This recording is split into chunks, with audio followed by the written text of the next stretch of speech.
ನಮಸ್ತೆ ಸ್ನೇಹಿತರೆ, ಶಕ್ತಿ ಚಾನೆಲ್ಗೆ ಸ್ವಾಗತ. ಹೇಗಿದ್ದೀರಾ ನೀವೆಲ್ಲರೂ ಚೆನ್ನಾಗಿದ್ದೀರಾ ಅಂತ ನಾನು ಭಾವಿಸ್ತೀನಿ. ಇವತ್ತಿನ ರೆಸಿಪಿ ಒಣ ಕೊಬ್ಬರಿ ಮತ್ತು ಬೆಳ್ಳುಳ್ಳಿ ಹಾಕಿ ಚಟ್ನಿ ಪುಡಿ ಮಾಡೋದು ಹೇಗೆ ಅಂತ ನಾನು ತೋರಿಸ್ತೀನಿ. ಇದು ಇಡ್ಲಿಗೆ, ದೋಸೆಗೆ, ಚಪಾತಿಗೆ, ರೊಟ್ಟಿಗೆ, ಅಕ್ಕಿ ರೊಟ್ಟಿ, ರಾಗಿ ರೊಟ್ಟಿಗೆ ಮತ್ತು ಬಿಸಿ ಬಿಸಿ ಅನ್ನಕ್ಕೆ ಈ ಚಟ್ನಿ ಪುಡಿ ಹಾಕ್ಕೊಂಡು ತುಪ್ಪ ಹಾಕ್ಕೊಂಡು ತಿಂದರೆ ತುಂಬಾ ರುಚಿಯಾಗಿರುತ್ತೆ. ಇದನ್ನು ಸುಲಭವಾಗಿ ಮತ್ತು ರುಚಿಯಾಗಿ ಹೇಗೆ ಮಾಡೋದು ಅಂತ ನಾನು ತೋರಿಸ್ತೀನಿ. ಅದಕ್ಕೂ ಮುಂಚೆ ಯಾರು ನನ್ನ ಚಾನಲ್ನ ಹೊಸ್ದಾಗಿ ನೋಡ್ತಿದ್ದೀರಾ, ಪ್ಲೀಸ್ ಸಬ್ಸ್ಕ್ರೈಬ್ ಮಾಡ್ಕೊಂಡು ನೋಡಿರಿ. ನೀವು ಸಬ್ಸ್ಕ್ರೈಬ್ ಮಾಡ್ಕೊಂಡು ನೋಡೋದ್ರಿಂದ ನಾನು ಹಾಕೋ ವಿಡಿಯೋನ ಮಿಸ್ ಮಾಡ್ದೇ ನೋಡ್ಬೋದು ಮತ್ತು ಬೇರೆಯವ್ರಿಗೆ ಕೂಡ ಶೇರ್ ಮಾಡಿರಿ. ಇವಾಗ ಏನೇನು ಪದಾರ್ಥ ಬೇಕು ಅನ್ನೋದನ್ನ ನಾನು ಹೇಳ್ತೀನಿ. ಮೊದಲಿಗೆ ನಾನು ಒಣ ಕೊಬ್ಬರಿ ತೊಗೊಂಡಿದ್ದೀನಿ. 2 ಒಣ ಕೊಬ್ಬರಿ, ದೊಡ್ಡದು ಒಣ ಕೊಬ್ಬರಿ 2 ಕೊಬ್ಬರಿ ತೊಗೊಂಡಿದ್ದೀನಿ. ಕರಿಬೇವಿನ ಸೊಪ್ಪು, ಉಪ್ಪು, ಹುಣಸೆಹಣ್ಣು, ಬೆಳ್ಳುಳ್ಳಿನ ನಾನು 5 ಗೆಡ್ಡೆ ತೊಗೊಂಡಿದ್ದೀನಿ. ಅದನ್ನ ಸಿಪ್ಪೆ ಸುಲಿದ್ಬಿಟ್ಟು ಇಡ್ತೀನಿ. ಮತ್ತು ಬ್ಯಾಡಗಿ ಮೆಣಸಿನ್ಕಾಯಿ ತೊಗೊಂಡಿದ್ದೀನಿ. ಇದು ಕಲರಿಗೋಸ್ಕರ ಬ್ಯಾಡಗಿ ಮೆಣಸಿನ್ಕಾಯಿ ತೊಗೊಂಡಿದ್ದೀನಿ. ಖಾರಕ್ಕೆ ಗುಂಟೂರು ಮೆಣಸಿನ್ಕಾಯಿ ತೊಗೊಂಡಿದ್ದೀನಿ. ಬ್ಯಾಡಗಿ ಮತ್ತು ಗುಂಟೂರನ್ನ ಒಂದು 20 ಮೆಣಸಿನ್ಕಾಯಿನ ತೊಗೊಂಡಿದ್ದೀನಿ. ಒಂದು ಕಲರ್ಗೋಸ್ಕರ, ಒಂದು ಖಾರಕ್ಕೋಸ್ಕರ. ಇವಾಗ ಹೇಗೆ ಮಾಡೋದು ಅಂತ ನಾನು ತೋರಿಸ್ತೀನಿ. ಇವಾಗ ಮೊದಲಿಗೆ ನಾನು ಮೆಣಸಿನ್ಕಾಯಿನ ಹುರ್ಕೊತೀನಿ. ಎಲ್ಲದನ್ನು ಕೂಡ ಡ್ರೈ ರೋಸ್ಟ್ ಮಾಡಬೇಕು. ಒಂದು ಸ್ವಲ್ಪ ಕೂಡ ಎಣ್ಣೆ ಹಾಕಬಾರ್ದು. ಎಣ್ಣೆ ಹಾಕಿದರೆ ಜಾಸ್ತಿ ದಿವಸ ಇರೋದಿಲ್ಲ, ಚಟ್ನಿ ಪುಡಿ ವಾಸನೆ ಬರುತ್ತೆ.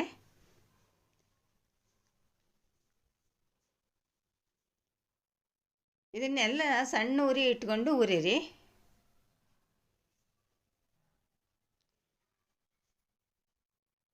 ಇವಾಗ ಬ್ಯಾಡಗಿ ಮೆಣಸಿನ್ಕಾಯಿ.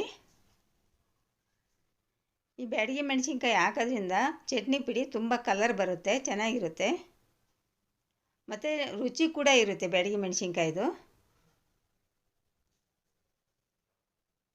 ಇವಾಗ ಕರಿಬೇವಿನ ಸೊಪ್ಪನ್ನ ನಾನು ಚೆನ್ನಾಗಿ ತೊಳೆದುಬಿಟ್ಟು ನೀರೆಲ್ಲ ತೆಗೆದು ಒಂದು ಬಟ್ಟೆ ಮೇಲೆ ಹಾಕಿ ನೀರೆಲ್ಲ ಒರೆಸಿಬಿಟ್ಟು ಇಟ್ಟಿದ್ದೆ. ಈಗ ಅದನ್ನು ಕೂಡ ನಾನೀಗ ಫ್ರೈ ಮಾಡ್ತಾಯಿದ್ದೀನಿ.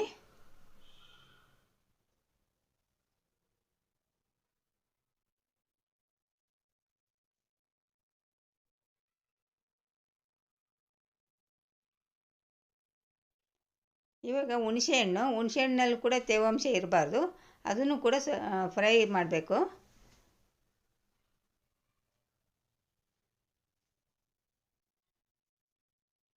ಬೆಳ್ಳುಳ್ಳಿ ಹಾಕ್ತೀನಿ. ಇವಾಗ 5 ಗೆಡ್ಡೆ ಬೆಳ್ಳುಳ್ಳಿನ ಸಿಪ್ಪೆ ಸುಲಿದು ಇಟ್ಟಿದ್ದೆ, ಅದನ್ನು ಹಾಕ್ತಾಯಿದ್ದೀನಿ.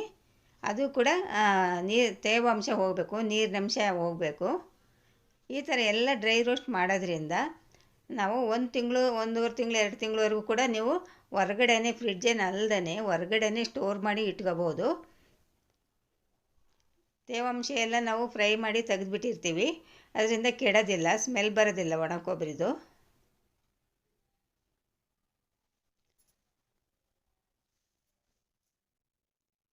ಈಗ ತುರಿದಿಟ್ಕೊಂಡಿರೋ ಕೊಬ್ಬರಿನ ಇವಾಗ ಹುರಿತೀನಿ. ಅದನ್ನು ಅಷ್ಟೇ ಸಣ್ಣ ಉರಿನಲ್ಲೇ ಹುರಿಬೇಕು, ಕೆಂಪಾಗೋವರೆಗೂ ಹುರಿಬೇಕು. ಕೊಬ್ಬರಿನಲ್ಲಿ ಏನಾದರೂ ತೇವಾಂಶ ಇದ್ದರೂ ಕೂಡ ಚೆನ್ನಾಗಿ ಹುರಿಬೇಕು.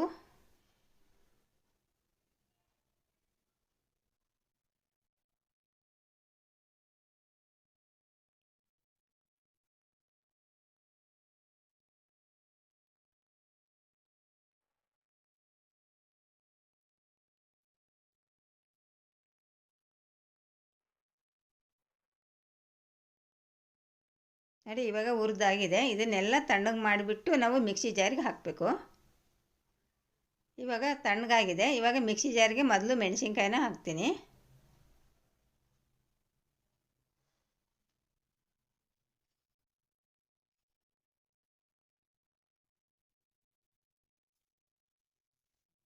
ಈಗ ಮೆಣಸಿನ್ಕಾಯಿನ ನಾನು ತರ್ತರಿಯಾಗಿ ಗ್ರೈಂಡ್ ಮಾಡ್ತೀನಿ.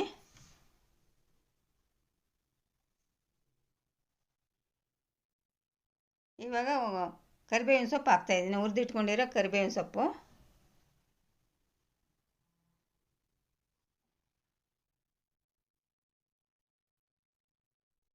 ಉಪ್ಪು,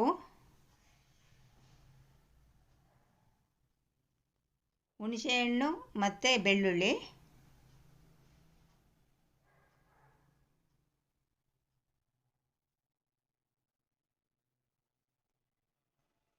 ಇವಾಗ ಬೆಲ್ಲ, ನಾನು ಆವಾಗ ಬೆಲ್ಲನ ತೋರಿಸಿಲ್ಲ, ಏನೇನು ಪದಾರ್ಥ ಬೇಕು ಅಂದಾಗ ಬೆಲ್ಲನ ನಾನು ಮರೆತುಬಿಟ್ಟಿದ್ದೆ. ಇವಾಗ ನಾನು ಬೆಲ್ಲ ಹಾಕ್ತಾಯಿದ್ದೀನಿ. ಬೆಲ್ಲ ಹಾಕಬೇಕು, ಬೆಲ್ಲ ಹಾಕಿದರೆ ರುಚಿ ಚೆನ್ನಾಗಿರುತ್ತೆ. ನಿಮಗೆ ಇಷ್ಟ ಇಲ್ಲ ಬೆಲ್ಲ ಅಂತಂದರೆ ಸ್ಕಿಪ್ ಮಾಡಿರಿ. ಇವಾಗ ನೋಡಿ ಅದನ್ನೆಲ್ಲ ಸೇರಿಸಿ ಚೆನ್ನಾಗಿ ಗ್ರೈಂಡ್ ಮಾಡಿದ್ದೀನಿ. ಈಗ ಹುರಿದಿಟ್ಕೊಂಡಿರೋ ಕೊಬ್ಬರಿ ಮೇಲೆ ಇವಾಗ ಖಾರನ ಹಾಕ್ತೀನಿ, ರುಬ್ಬಿಟ್ಕೊಂಡಿರೋ ಖಾರನ ಹಾಕ್ತೀನಿ.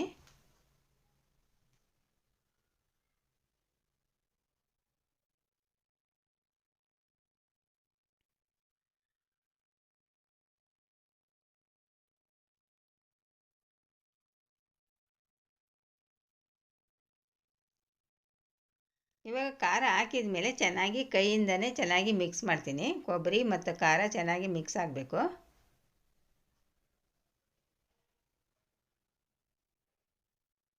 ಇವಾಗ ನೋಡಿ ಈ ಥರ ಮಿಕ್ಸ್ ಮಾಡಿದ್ದೀನಿ. ಇವಾಗ ಮಿಕ್ಸಿ ಜಾರ್ಗೆ ಹಾಕ್ಕೊಂಡು ತರ್ತರಿಯಾಗಿ ಗ್ರೈಂಡ್ ಮಾಡ್ತೀನಿ.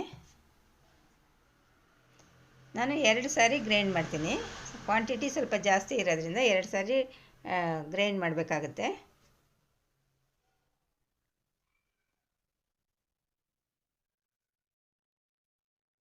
ಇವಾಗ ನೋಡಿ ಈ ಥರ ತರ್ತರಿಯಾಗಿ ಗ್ರೈಂಡ್ ಮಾಡಬೇಕು.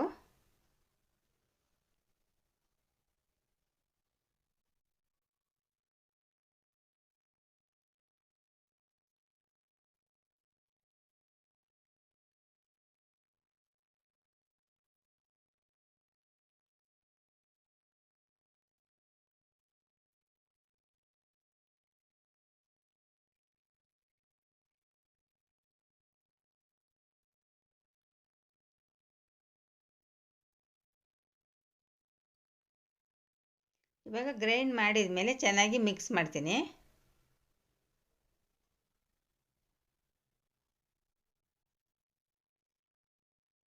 ಖಂಡಿತ ನಿಮ್ಮ ಮನೇಲಿ ಒಂದು ಸಾರಿ ಮಾಡಿರಿ, ತುಂಬಾ ರುಚಿಯಾಗಿರುತ್ತೆ. ಒಂದು ಸಾರಿ ಮಾಡಿಟ್ಕೊಂಡ್ರೆ 1 ತಿಂಗಳು 2 ತಿಂಗಳು ಉಪಯೋಗಿಸ್ಬೋದು. ಮತ್ತು ನೀವು ಈ ಚಟ್ನಿ ಪುಡಿ ಇದ್ಬಿಟ್ರೆ ನೀವು ಒಂದು ಪಕ್ಷ ಚಟ್ನಿ ಮಾಡಲಿಲ್ಲ ಅಂದ್ರೂ ನಡೆಯುತ್ತೆ. ದೋಸೆಗೆಲ್ಲ ತುಂಬ ಚೆನ್ನಾಗಿರುತ್ತೆ. ಅರ್ಜೆಂಟ್ಗೆ ಚಟ್ನಿ ಇಲ್ಲ, ಚಟ್ನಿ ಮಾಡಬೇಕನ್ನೋ ಅಷ್ಟು ಇರಲ್ಲ. ಈ ಕೊಬ್ಬರಿ ಚಟ್ನಿ ಪುಡಿ ಮಾಡಿ ಇಟ್ಕೊಬಿಟ್ರೆ ಮತ್ತು ಸಾರಿಲ್ಲ ಏನು ತಿನ್ನೋದನ್ನೋ ಅಷ್ಟು ಇರಲ್ಲ.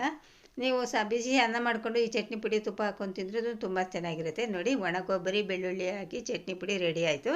ಈ ವಿಡಿಯೋ ನಿಮಗೆ ಇಷ್ಟ ಆದರೆ ಒಂದು ಲೈಕ್ ಕೊಡಿ, ಶೇರ್ ಮಾಡಿ. ಪ್ಲೀಸ್ ನನ್ನ ಚಾನಲ್ಗೆ ಸಬ್ಸ್ಕ್ರೈಬ್ ಮಾಡಿ.